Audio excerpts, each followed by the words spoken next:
to Israel Explained, where we help you understand Israel, Israel's neighbors, and provide you with context to understand the Middle East. My name is Avery Chenault, and I'm joined by Passage's resident scholar, Josiah McGee. Recently, we've been discussing the history of the U.S.-Israel relationship, from the creation of the modern state of Israel up until the present day. So today, we're discussing the U.S.-Israel relationship from the period of about 2009 to about 2024. The U.S. relationship has been strong at some times, but a little bit more difficult at others. So today we're discussing what happened during this period of time and some of the high points to the U.S.-Israel relationship during this time.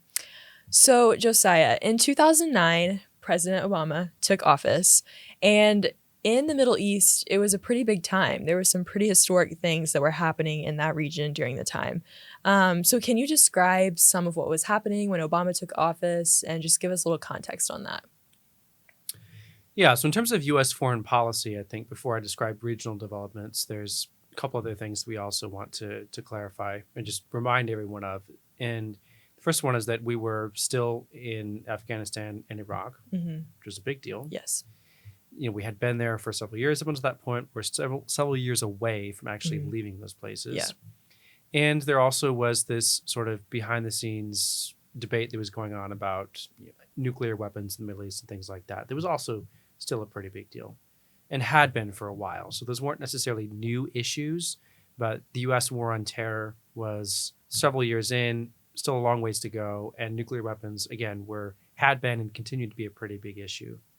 Now, some of the new issues that were coming into play as President Obama came into office wouldn't be immediate, but would begin to start to surface as he got into his first administration, and especially his second administration or second term in office. Some of these issues really became pretty serious. So you had things going on like the Arab Spring in the early 2010s. You had the emergence of organizations like ISIS, Islamic State of Iraq and Syria, which would be a major threat to stability in the Middle East. And not just stability in the Middle East, but also engaging in acts of terrorism around the world even. So there were some pretty serious issues that President Obama had to deal with in the Middle East as a result of those things.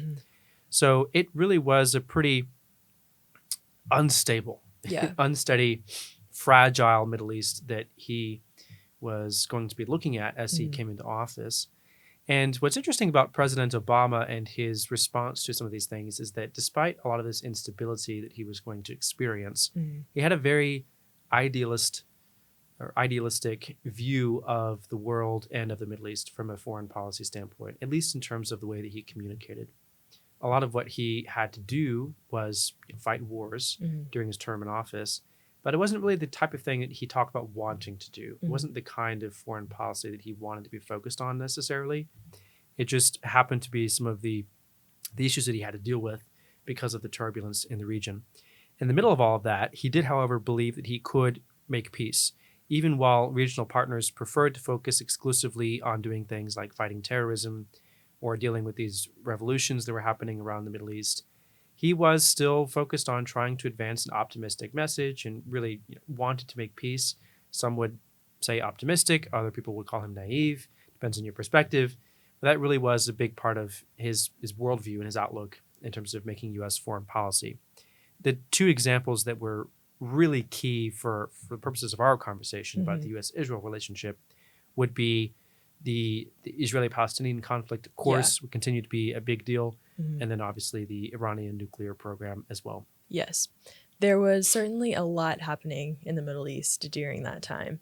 So kind of from the outside looking in during this time period, it felt like the Obama administration in the United States and then the Netanyahu government in Israel had a bit of a contentious relationship. Is that actually true? Was that just an assumption? To what degree is that relationship actually true? So it certainly had a reputation as being very contentious. And to some degree, it was. There were some arguments. There were public disputes. You could just see it even sometimes when they were together that they weren't exactly buddies. President Clinton, for example, was just a nice guy from Arkansas that everybody loved. And it didn't matter if they were Israeli or Palestinian. He got along with people, it seemed like, and he was fun to be around and they liked him. President Obama and Prime Minister Netanyahu just didn't really like each other. Yeah. That there was a difference. Yeah, they clashed a little bit. The temperature in the sometimes. room was a little bit different. Yeah.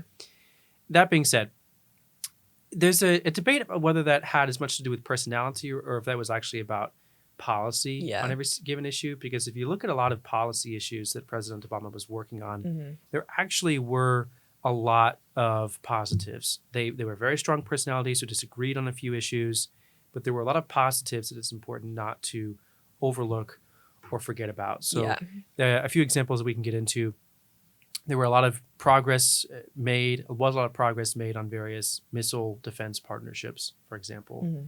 So in the last video, the video where we covered history from 1980 to 2008 of the U.S.-Israel relationship, we talked about how it was during Operation Desert Storm that the idea of missile defense really became important to Israel. That if they weren't going to be able to retaliate every time someone shot a missile at them, then they needed to be able to intercept them, to shoot them down and defend themselves. And under the Obama administration, this process, which had begun a couple decades earlier, continued to make a lot of significant progress. So the Iron Dome was put into place during the Obama administration, designed to intercept small rockets with a limited range. You have the David Sling platform, which is a more recent adaptation, but designed for slightly larger projectiles with a little bit more range. And then you had programs that already had some platforms in existence, but were continuing to be improved upon, like the Arrow systems, which were designed for even larger projectiles, very impressive capabilities. We're talking about an intercept system. It's like Star Wars almost. It can intercept very large missiles. It can intercept long-range and ballistic missiles. They do so at very high altitudes. Technically in the upper regions of the Earth's atmosphere or in outer space. So considered exo-atmospheric interceptions of ballistic missiles. If you've seen the videos of them, it's like this really strange thing to see with like this purple cloud in the sky where like, this missile was intercepting outer space. It's wild. But that kind of technology, a lot of that was built with the support and cooperation of the United States. And President Obama was overseeing a lot of that cooperation. So there was a lot of positives because they are very important. Israel's actually had to use them to defend themselves, not just from terror organizations, but also from countries like Iran. So it was really, really important. And again, he was helping sort of move things forward in that way. He also was a very early proponent of sending Israel bunker buster bombs. And in theory, what's the significance of a bomb like this? It's a very, very large bomb that you can use to attack underground facilities. It's designed to penetrate the Earth's surface or buildings, foundations, and go deep underground in order to destroy something. And Israel, again, has had to use these in order to actually accomplish some of its purposes. It probably used some of these to kill Hassan Nasrallah, for example, in the most recent war against Lebanon in fall of 2024.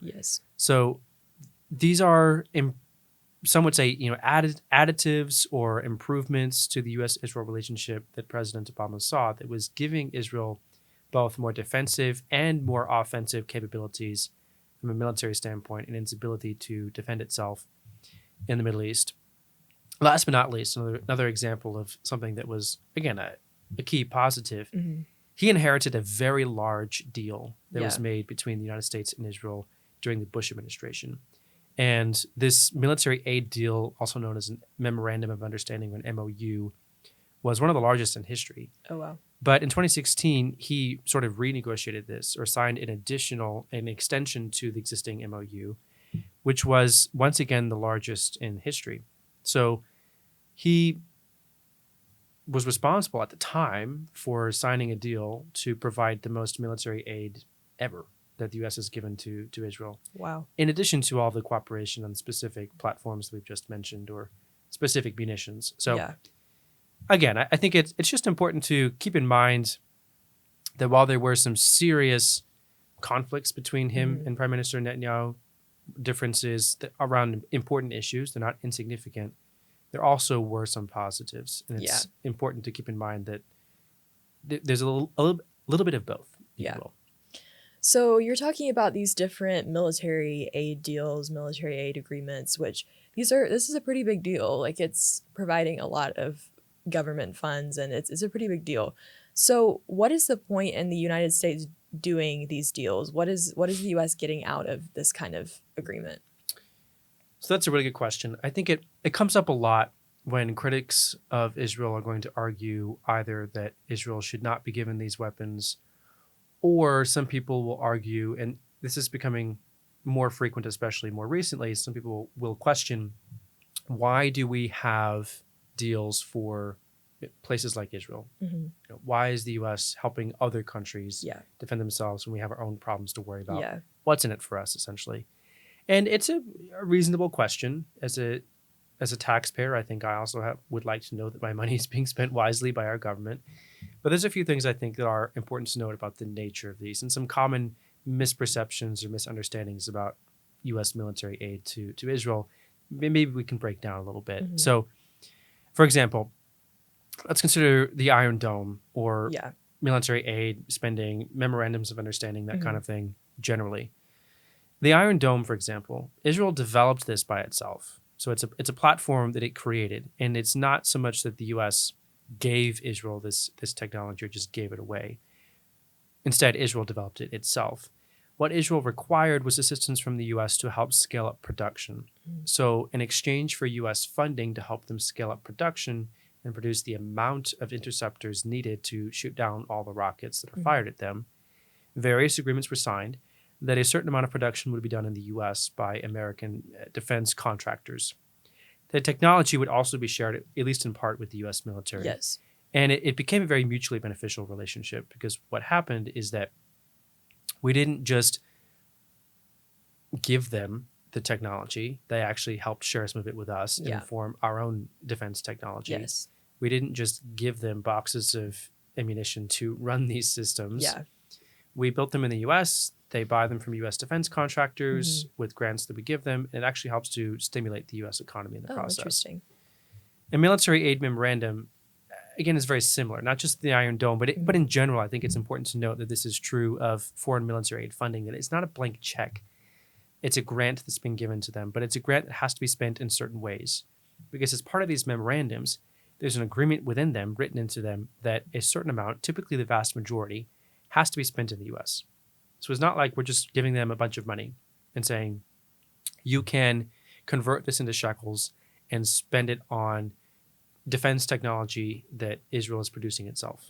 Actually, it's kind of the opposite. Yeah. There's specific limits on how much U.S. currency can be converted into shekels and spent on Israeli technology. You have to spend it in the U.S. Again, meaning that these essentially act as economic packages, which are not just protecting Israel's security, but also creating and sustaining American manufacturing jobs in the process. And if you cut military aid to Israel, then you also lose that business in the process and a lot of the economic benefits that the U.S. gets on top of it. So it is important, I think, to understand that.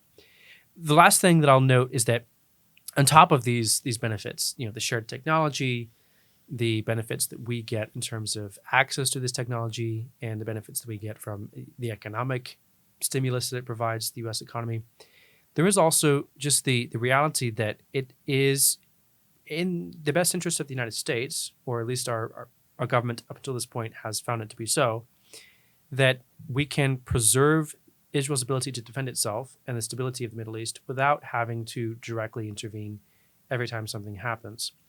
So it protects our economic interests for the Middle East to be stable. It also protects, frankly, our military interests, our security interests, to be able to say that the Middle East is stable and is not going to disrupt the flow of trade or whatever, but that we don't have to put American soldiers in Israel every time someone attacks Israel. Yeah. Because instead of putting soldiers in Israel, what we've done is we've allowed them to purchase from American defense contractors the weapons that they need in order to defend themselves by themselves. Wow. That is really interesting how our aid to them actually benefits us in some way in the development of these different technologies and things like that. Like, that's really fascinating, because I think a lot of people just assume that when we give aid to Israel, we just drop it there and they're like, there you go, you're welcome. But like, actually, there's more collaboration happening and development and research, which is really, really fascinating. So you've told us a lot of these things about how the relationship between the U.S. and Israel did grow under the Obama administration, and there was some significant advancements in technology with the Iron Dome and different things like this. But why were there some issues at some time in between this relationship? Yeah, I mean, and now we get to the fun part, trying to break down. Okay, so what exactly were the personality issues? Yeah. Why did they sometimes not get along, and what were some of the tensions about? Mhm. So there's a couple of things that definitely stand out in terms of issues that they, frankly, just disagreed on. Yeah, Obama and Netanyahu had different perspectives on these two things. So first of all, Prime Minister Netanyahu was not a fan of President Obama's push to make peace with the Palestinians. Mhm. He was rather resistant to it, tried to stall a few times, Yeah. especially because President Obama was asking him to take positions that Prime Minister Netanyahu considered to be politically unviable. Yeah. He would not be able to stay in office if he made some of the concessions to the Palestinians that President Obama wanted him to. So there are definitely some issues there. President Obama thought that the peace was worth the cost and was important to overall regional stability. So even if it wasn't in Israel's best interest, it was in the best interest of the region and of the United States for peace to be made between Israelis and Palestinians. So he pushed things forward even when Israel didn't want to be pushed. And this is a theme that we've seen in some of the previous videos and some of the history we talked about, that at the end of the day, these are two countries that will sometimes disagree on what they want to do and whether our interests are aligned on every specific issue or not. And this is one case where clearly the two sides did not feel like they were totally aligned on every issue. Settlements, again, were a fairly controversial issue, and it wasn't the first time that this happened under both Democratic and Republican presidents. There had been some criticism of this issue up until that point even, but President Obama continued to make the argument that it was an impediment to peace and something that he wanted to stop, while Prime Minister Netanyahu did not think, again, that was politically viable, that he could make that argument to his governing coalition. They both traded different speeches about the borders of a two-state solution before agreeing to some pretty vague principles regarding this idea of mutual land swaps to compensate for any deviation from pre-1967 lines. And that's pretty significant. It's noteworthy that a U.S. president is not just encouraging a two-state solution, but is talking about more advanced details, like what are the borders of a two-state solution, publicly, making speeches about it, that kind of thing, not just discussing it in negotiations or behind closed doors. So that's a big deal. And it did mark a little bit of a shift in terms of what was happening. It was a little bit bumpy. At first, Prime Minister Netanyahu was not willing to go along with some of these new principles. Eventually, he did make a speech mostly agreeing to sort of the principles being laid out by President Obama. But it was a process. And again, there was some controversy over that. I would say the other thing about the Palestinian conflict that was quite interesting was that the U.S. generally took Israel's side in debates at the United Nations related to settlements or Palestinian bids for statehood, things like that. Even where President Obama was putting pressure on Israel not to build settlements, he would still stand up for Israel at the United Nations when it came to this issue and avoid allowing any sort of harsh condemnation of Israel at the United Nations. In 2016, however, at the end of President Obama's administration, he was, I think, somewhat frustrated by the lack of progress that had been made on the Palestinian conflict and basically chose not to veto a UN Security Council resolution that was calling for an end to Israeli settlements, which created a pretty sharp diplomatic crisis. I mean, that was kind of Israel interpreted it as a very harsh thing to do as President Obama left office, as something that was damaging to the relationship. And again, it probably reflected some frustration over the lack of agreement to that point on the future of settlements and peace between Israelis and Palestinians. But it really made it a pretty sore pain point in the relationship moving forward that President Obama did not veto that resolution as he had previous UN resolutions on the subject. The second thing, the Iran nuclear agreement. Yes. So you have the the Palestinian conflict was the first big issue that they sort of disagreed on a little bit. The second thing was the Iran nuclear agreement, because President Obama was more in favor of diplomacy. Again, he was viewed as being more optimistic. Some would say idealistic or naive. Again, that depends on your perspective. I'm not going to judge that in this conversation, but suffice it to say, Israel disagreed pretty significantly with him on whether diplomacy was a sufficient method of preventing different countries from getting nuclear weapons, especially and most specifically Iran. So President Obama negotiated a nuclear agreement with Iran called the JCPOA, Joint Comprehensive Plan of Action. And it did do some things like increase inspections and create some sort of framework to control Iran's nuclear program. And initially, it seemed to have a little bit of success. The problem is that it also had some loopholes that made critics uncomfortable. And the thing that critics also really harped on was that there was this sunset clause, meaning that at the end of the deal, when time expired on the deal, there would be little, if anything, left to prevent Iran from restarting its nuclear program and building a nuclear weapon after the end of or the sunset of the JCPOA. So Israel felt that was just entirely unsatisfactory, that it really needed to include more forceful measures in order to hold Iran accountable, or Iran was eventually going to weaponize the nuclear program. And there were a lot of accusations on both sides, accusations made by the US and by Israel that the other side was meddling too much, that it was not considering the other's interests enough, there's safety and security enough. And during President Obama's time in office, I think what happened from a public relations standpoint, a public diplomacy standpoint, is that Israel security became more of a politicized topic, certainly, more of a controversial topic, and bipartisan cooperation around these issues did start to weaken a little bit. And it's not necessarily that either side actually was, in practice, less supportive of Israel, but both Republicans and Democrats during this time period would begin to accuse the other of being less supportive of Israel and make it more of a political topic that they would try to use in order to score points. Yeah. So a lot of history happened during the Obama administration. There was a lot of developments that happened, also a lot of controversy and tension between the Obama administration and Prime Minister Netanyahu. So I kind of want to transition our conversation now to talk about the first Trump term. I wanted to talk about a new administration, and can you just kind of give us the highlights of what happened during the first Trump term? Well, the first Trump term was very busy. Yeah. We'll start there. There was a lot that happened in terms of the U.S.-Israel relationship during those 4 years. So I'll break down a few examples, and we'll see how far through the list we get, because there was a lot of developments. President Trump, first of all, moved the U.S. Embassy to Jerusalem. So this was something that was very controversial at the time. People might remember this in the headlines. There's a lot of concern that deciding to move the U.S. Embassy from Tel Aviv to Jerusalem was going to start a war in the Middle East. Yeah. Because what it meant basically was that President Trump was recognizing that Jerusalem is the capital of Israel, whereas the Palestinians continue to deny that and argue that they should have it as their own capital instead.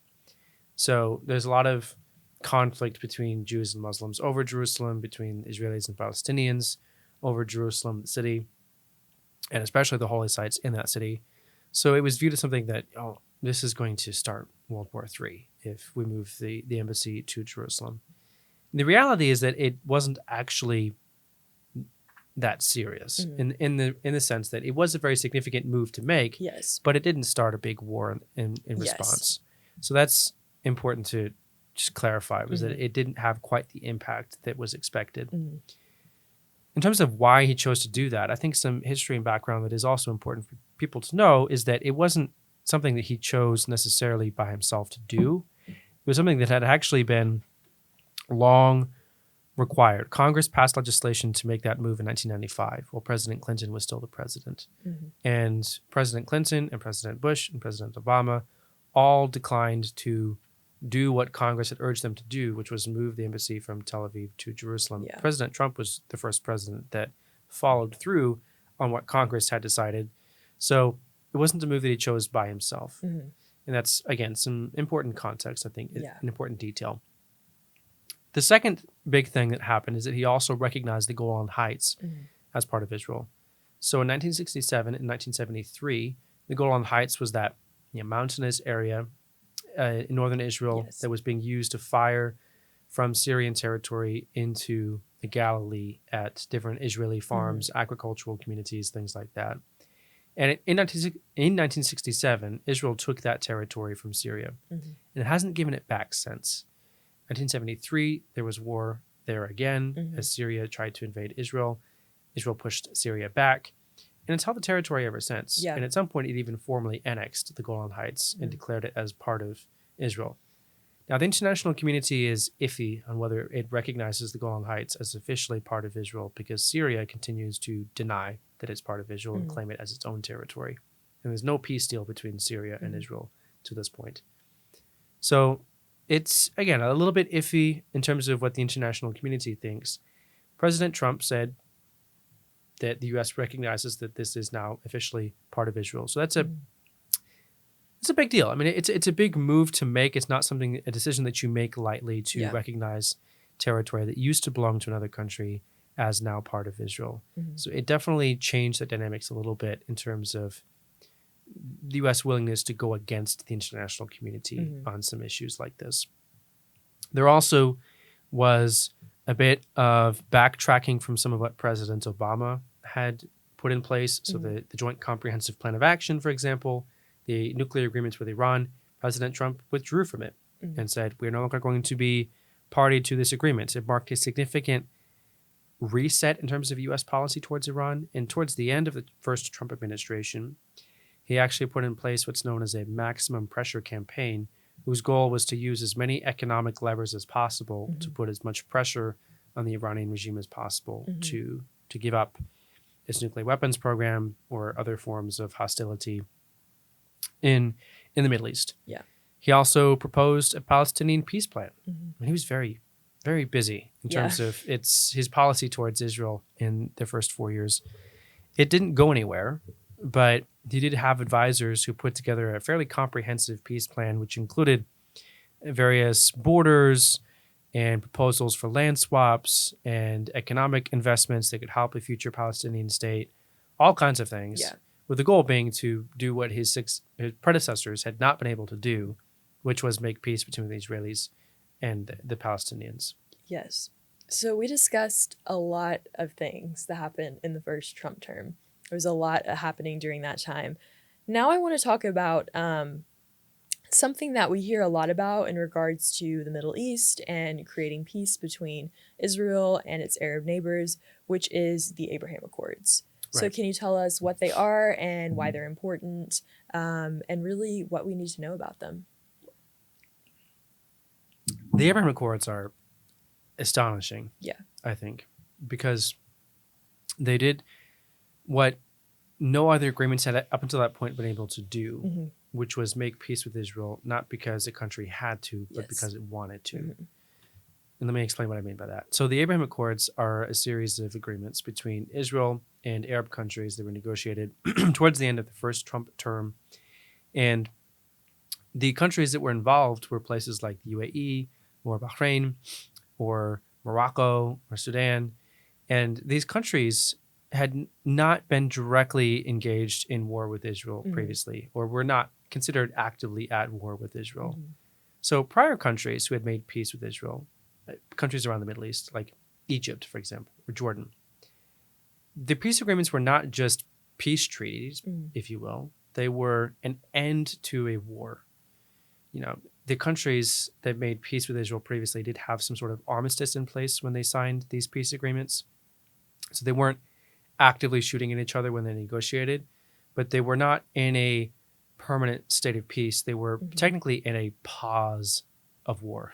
So it was assumed that if some sort of an agreement was not eventually negotiated, they would return to war. And that's a bit different than negotiating with the UAE, who Israel was not at war with, had not been at war with, certainly not recently. Yes. It was not in pause of a war with the UAE, and it was not guaranteed that it was going to return to war against the UAE if it didn't find a way to make a peace deal. Yeah.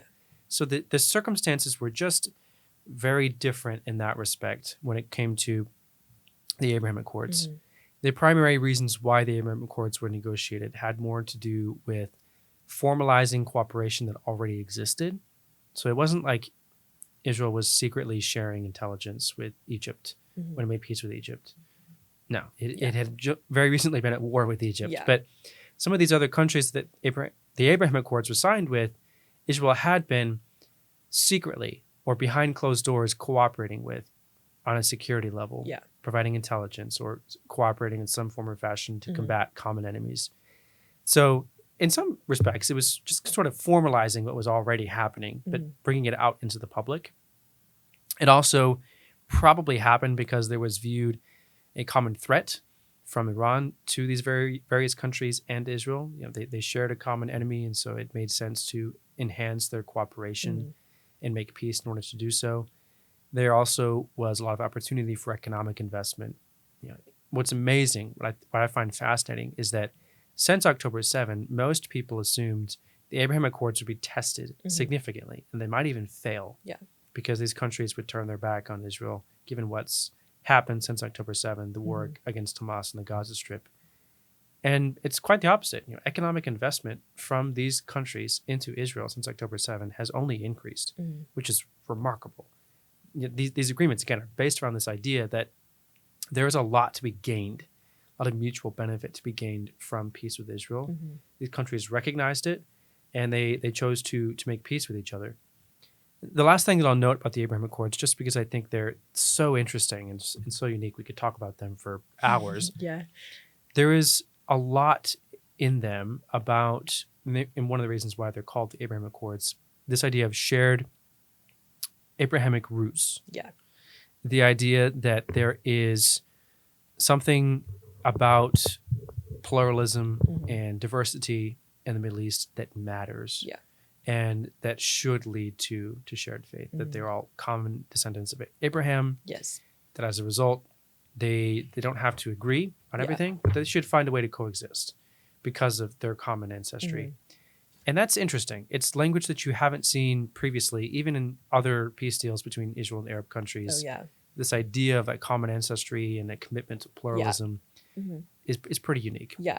I think it's really beautiful that the Abraham Accords, obviously there was some political interest there and creating stronger allyship in the Middle East, but also there was a big emphasis with the Abraham Accords on pluralism.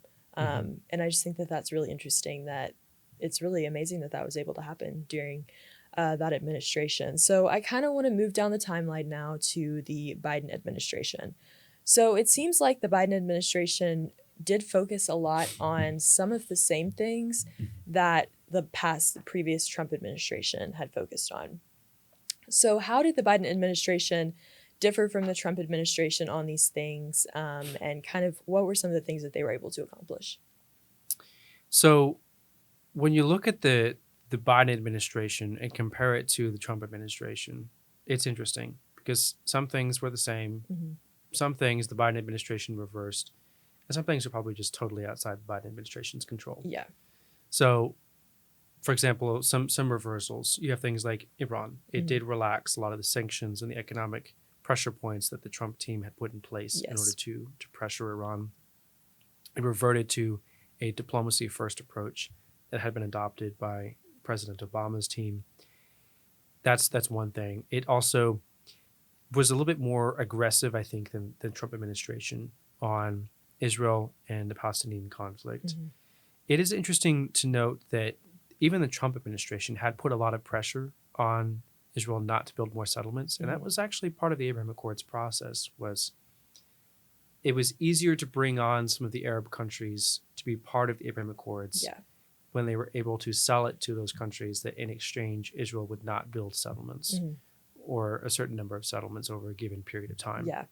So even the Trump administration was using settlements or pressure not to build settlements as a tool of foreign policy. But the Biden administration was even more strong on that issue, Yeah. significantly stronger than the Trump administration Mhm. had been.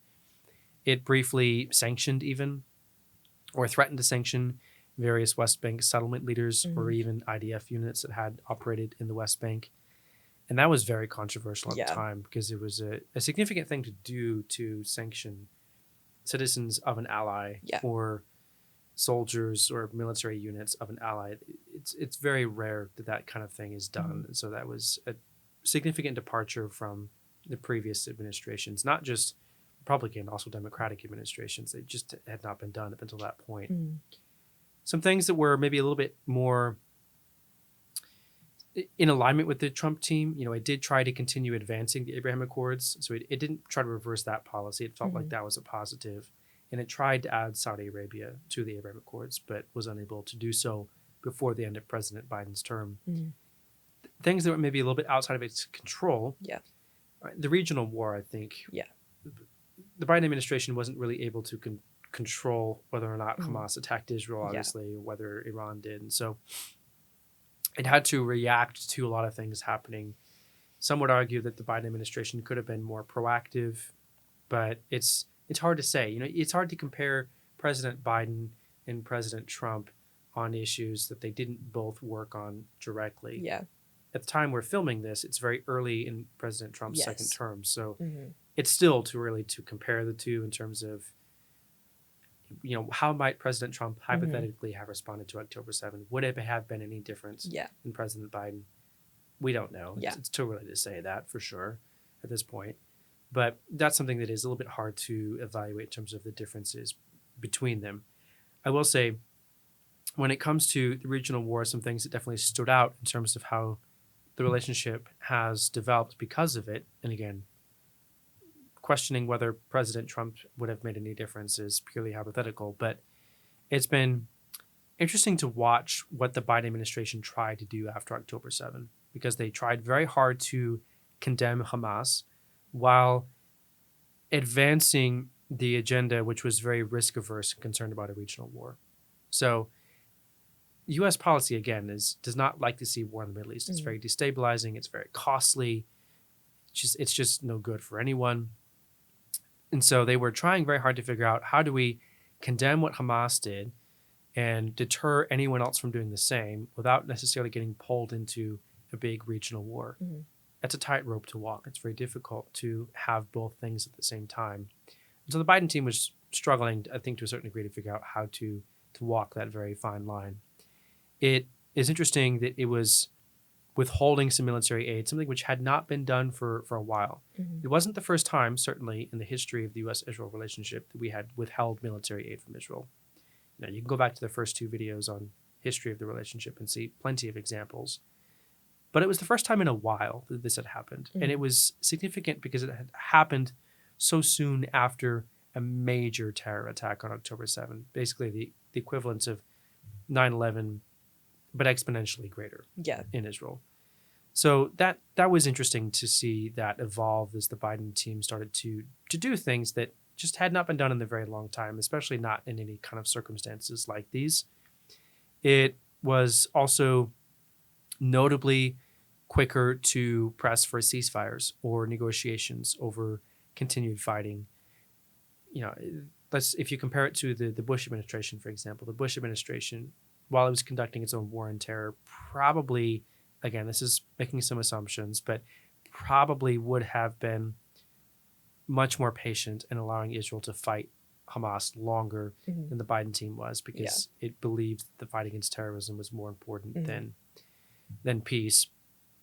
And it's just very interesting to see how all these things played out. Some of it is, again, it's hard to compare the Biden administration to previous administrations because October 7th was such a unique event. Yes. That there's really no context in which you can evaluate previous presidents on the same playing field. But it would seem that there was some increased reluctance, hesitancy, or divergence between the U.S. and Israel, gaps that existed in the relationship that just had not necessarily existed previously. Yeah.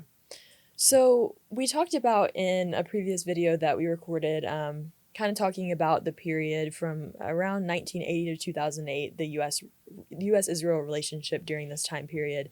And we had the conversation about the war on terror and values. We also did a video on U.S.-Israel shared values. And when things like very traumatic events like 9/11 or October 7th happen, it really does clarify the values that are shared between countries, and it also helps clarify their strategic relationship or their strategic alliance. So I'm just curious your thoughts, how you think that the U.S. relationship with Israel might continue to evolve post October 7th in this kind of situation that we're in right now. It's a great question. I think there's a couple different ways of looking at this, and we can start with something like military action, for example. So it's interesting to note that over the course of 2024, especially, Israel's largest accomplishments from a military standpoint came against the advice of the United States. When they did things that the United States advised them against doing or asked them not to, and they chose not to listen to the United States but to do it anyways, that's when they accomplished the most impressive accomplishments of the last year and a half. Now, on the flip side of that, Israel has also been restrained both before and after some of those very impressive operations by the fact that they need U.S. military aid in order to keep fighting. So there's a certain degree to which you can tell that Israel is going to do what it has to in order to defend itself. Even if the U.S. tells them not to do it, they'll do it anyways if they feel like they have to in order to defend themselves. But at the same time, they're not going to completely reject the United States' influence over their foreign policy and their strategy because they rely on U.S. military aid to a certain degree. And as long as they are continuing to buy as much military equipment from the U.S. as they do, that dependence and that integration or cooperation on foreign policy in the Middle East is going to continue to be a very significant part of the U.S.-Israel relationship. The other angle of this that is important to consider, though, is that the combination of October 7 and the U.S. elections a year later made it pretty clear that U.S. support for Israel is changing, at least in some subtle ways. It seems like it's very loud. The reality is that critics of Israel are really actually a minority. If you look at polling data in the U.S., Hamas supporters are not a majority. They're actually a minority, and there's not that many of them. The problem is they're very loud. Loud enough to get noticed, loud enough to influence policy at a high level because they're so good at getting noticed, and especially in the more progressive wing of the Democratic Party. So that really played out a lot in the election of fall of 2024. It became a much more political issue and much more partisan issue than it had been previously. Support for Israel, support for Israel's military operations against Hamas and things of that nature. So it's important to note that it's not just that the degree of cooperation between the U.S. and Israel in terms of making a strategy is flexible. If let's just call it that, flexible. The degree of political support and the closeness of the political relationship between the U.S. and Israel is also somewhat flexible. And at this point, it appears that it's not that it's necessarily changing drastically, but that it's a little bit more subject to the outcome of elections than it might have been previously. If the political relationship of the U.S. and Israel was guaranteed to be positive and bipartisan in the past, now it seems like the exact nature of that relationship is a little bit less predictable, a little bit more flexible, and again, just more subject to partisan politics, the outcome of who wins elections, and that sort of thing. And to be fair, the same thing is true on the Israeli side, that it would also seem, based on even before October 7, the past, let's say, 2 to 3 years, the outcome of Israeli elections can also have a similar effect in which there can be some flex in terms of how close the U.S. and Israel are, politically speaking, depending on who is in office in both countries. Well, this is a lot of interesting insight on the past and what might happen in the future. So thank you for taking us through the history of the U.S.-Israel relationship from the founding of the modern state all the way to where we are now. And to our viewers, thank you so much for watching. Be sure to check out the description for links to more videos you might find interesting or helpful. And if you have any questions, be sure to leave a comment below and we would love to answer them. Also, be sure to check us out on social media for more content related to Israel and the Middle East. Thank you so much for watching, and we'll see you next time.